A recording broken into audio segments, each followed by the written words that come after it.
할렐루야. 광복을 지난 오늘 주일 드릴 설교 말씀의 제목은 광복 그리고 아직 끝나지 않은 해방입니다. 본문은 이사야서 61장 1절로 3절의 말씀입니다. 주 여호와의 영이 내게 내리셨으니 이는 여호와께서 내게 기름을 부으사 가난한 자에게 아름다운 소식을 전하게 하려 하심이라.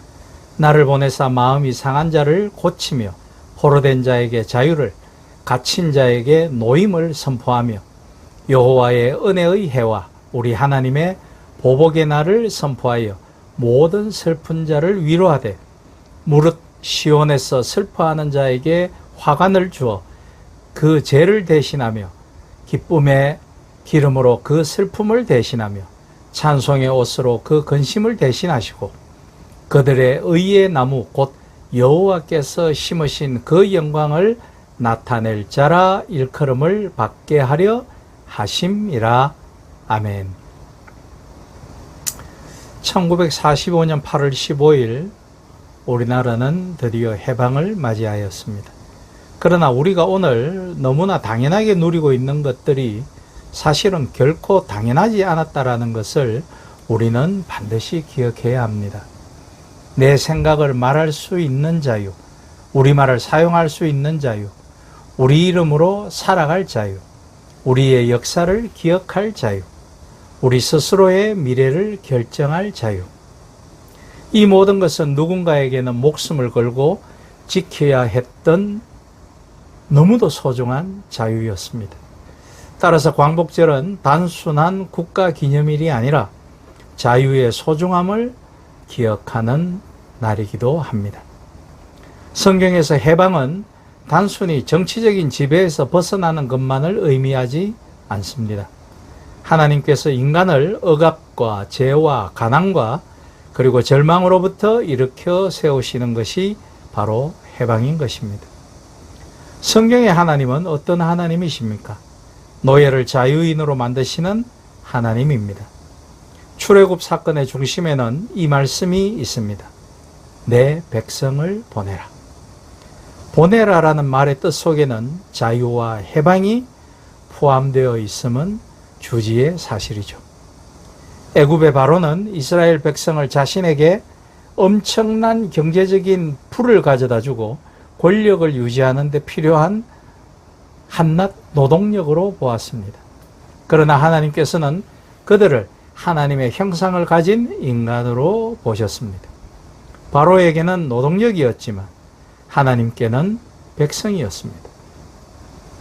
바로에게는 생산수단이었지만 하나님께는 존엄한 자신을 닮은 인간이었습니다. 이것이 성경적 해방의 출발점입니다. 그리고 예수님께서 공생애를 시작하시면서 이사야 61장을 읽으십니다. 포로된 자에게 자유를. 예수님의 사역 역시 해방의 사역이었다고 보아집니다. 병든 자를 일으키고 가난한 자에게 복음을 전하고 죄인에게 용서를 선포하고 사회적으로 배제된 사람을 다시 공동체 안으로 불러들이셨습니다. 그러므로 그리스도인이 자유를 말하면서 다른 사람의 자유를 억압한다면 그것은 전혀 성경적이지 않습니다. 여기에서 생각의 중요한 전환이 필요합니다. 우리는 1945년 8월 15일에 해방되었습니다. 그러나 질문을 하나 해야 합니다. 오늘 대한민국의 모든 사람이 정말 자유로운가? 가난 때문에 자신의 꿈을 포기하는 사람은 없는가? 경제적 불평등 때문에 인간다운 삶을 누리지 못하는 사람은 없는가? 사회적 약자라는 이유로 차별받는 사람은 없는가? 청년들이 미래에 대한 희망을 잃고 있지는 않은가? 노동자가 인간이 아니라 단순한 비용으로 취급되고 있지는 않은가? 노인이 가난 때문에 자신의 삶을 비관하고 있지는 않은가? 이 질문을 던지는 순간 광복절은 과거의 기념일에서 오늘의 신앙적 화두로 바뀔 것입니다. 기독교가 말하는 자유는 매우 독특합니다. 세상은 흔히 자유를 이렇게 생각합니다. 내가 하고 싶은 것을 할 수 있는 것. 그러나 성경은 자유를 훨씬 더 깊은 차원에서 말하고 있습니다. 사랑으로 서로 종노릇하라. 갈라디아서 5장 13절의 말씀이죠. 놀라운 말씀입니다. 자유인이 되었는데 왜 종이 되라고 하는 걸까요? 바울이 말하는 의미는 이것입니다. 그리스도 안에서 자유롭게 된 사람은 자기 욕망의 노예가 되는 사람이 아니라 용서와 사랑을 선택할 수 있는 사람이 되어야 한다라는 것입니다. 한층 더 높은 정체성을 가진 인간 말씀입니다. 우리가 가진 종교로 그런 정체성을 가진 인간의 도약을 꿈꿔야 한다는 것이죠. 그러므로 자유에는 책임이 따릅니다. 내가 자유롭기 위해 다른 사람의 자유를 억압하거나 빼앗아서는 안 되겠죠. 내가 잘 살기 위해 다른 사람을 희생시켜서는 안 됩니다. 깊이 생각할 거리들입니다. 내가 부자가 되기 위해 누군가를 가난하게 만들어서는 안 됩니다. 내가 편안하기 위해 누군가에게 고통을 전가해서는 안 됩니다.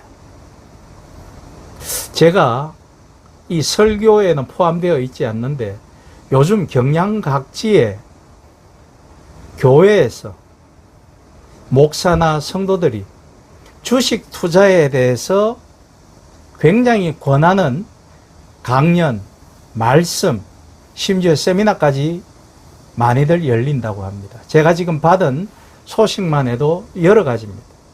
그 중에 어떤 경영학 교수 출신의 목사가 저처럼 교수 출신의 목사의 모양이죠. 이 사람은 ETF가 영원할 것이다. ETF에 투자하는 것이 성경적이라고 가르치고 있다고 합니다. 그렇지 않습니다, 여러분. ETF는 기독교인들이 가장 투자하지 말아야 할 상품인 것입니다. 투자를 하려면 단일 종목으로 투자를 하시거나 개인적으로 포트폴리오를 구성해서 투자를 하십시오. 왜 ETF가 성경적이지 못하냐 하는 것은 정권 회사에서 내놓은 자신들이 만든 포트폴리오로 구성된 상품이 ETF이기 때문인데 거기에 우리가 생각 없이 투자를 한다면 그 정권회사에서 인기 좋은 ETF를 구성하기 위해서 사람을 죽이는 무기를 만드는 방산회사나 비도덕한 문제를 일으키는 회사에 투자를 하는 ETF를 구성했다면 그것은 성경적이지 않기 때문입니다. 자신의 투자는 자신이 책임을 지고 그리고 제발 우리나라에서 유행하는 단기적이고 투기적이고 도박적인 주식 투자를 해서는 안 됩니다. 이것이 기독교적 자유의 윤리인 것입니다. 광복절에 우리가 생각해야 할 또 하나의 해방이 있습니다. 우리 자신의 내면으로부터의 해방입니다. 대한민국은 정치적으로 독립했지만 인간은 여전히 여러 가지 것의 노예가 될 수 있습니다. 돈의 노예, 성공의 노예가 될 수 있습니다. 소비의 노예, 욕망의 노예가 될 수 있겠죠. 비교의 노예, 권력의 노예가 될 수 있습니다. 이념의 노예가 될 수 있습니다. 심지어 종교의 이름으로 만들어진 우상의 노예가 될 수도 있습니다. 우리가 교회에서 예수님을 믿는다, 하나님을 믿는다라고는 하지만 사실은 자본 종교를 믿는 것인지도 모릅니다. 자본을 섬긴다라는 것입니다. 그것이 바로 맘모니즘입니다. 그래서 예수님께서 이렇게 말씀하십니다. 진리를 알지니 진리가 너희를 자유롭게 하리라고 말씀이죠. 요한복음 8장 32절의 말씀입니다. 참된 광복은 외적인 지배에서 벗어나는 것만이 아닙니다. 내 안에서 나를 지배하는 것들로부터 벗어나는 것입니다. 광복절에 한국 교회가 반드시 물어야 할 질문이 있습니다. 교회는 사람을 자유롭게 하고 있는가? 교회가 사람을 두렵게 하거나 불편하게 만드는 곳이 되어서는 안 됩니다. 돈 때문에 사람을 차별해서도 안 됩니다. 사회적 지위에 따라 사람을 다르게 대해서도 안 됩니다. 그러나 우리는 교회 현장에서 그런 모습들을 수차례 보았습니다. 돈 많은 사람들을 목회자가 더 가까이 두려워하고 권력 있는 사람들과 목회자가 가까이 하려 하는 모습들을 우리는 수많은 교회에서 보고 있습니다. 권력자에게 지나치게 가까이 가고 약자의 고통에는 무관심해서는 안 되는 것이죠. 예수님께서 계셨던 자리를 기억해야 한다는 것입니다. 예수님은 당시 사회에서 가장 높은 자리, 권력의 자리에 있었던 사람들을 찾아다니지 않으셨습니다. 여러분 반드시 기억하십시오. 예수님은 부자와 어울리지 않고 권력자들과 어울리지 않고 율법 선생들과 어울리지 않았습니다. 가난한 사람, 병든 사람, 장녀, 죄인 취급받던 사람, 소외된 사람, 사회적 경계 밖에 있던 사람들을 만나시고 그들과 끊김 없이 술잔을 나누고 어울리셨습니다. 그게 천국 잔치의 모습입니다. 그러므로 교회는 자유를 누리는 사람들의 모임이 아니라 자유를 나누는 공동체가 되어야 하는 것입니다. 그러므로 광복의 완성은 아직 우리 곁에 오지 않았습니다. 1945년 8월 15일의 광복은 완성된 역사가 아니라 새로운 역사의 시작이었습니다. 마찬가지로 그리스도 안에서 구원받았다라는 것은 모든 문제가 끝났다라는 뜻이 아닌 것이죠. 오히려 이제부터 하나님의 나라를 살아가는 책임이 시작되었다라는 뜻인 것입니다. 그러므로 우리는 이렇게 질문해야 합니다. 나는 과연 자유로운가? 나는 진정 자유로운가? 그리고 한 걸음 더 나아가 나 때문에 다른 사람이 자유로워지고 있는가를 물어봐야 한다는 것입니다. 이것이 광복절에 그리스도인이 던져야 할 질문인 것입니다. 광복절이 되면 우리는 태극기를 바라보며 1945년 8월 15일을 기억합니다. 하지만 오늘 우리는 한 가지를 더 기억했으면 합니다.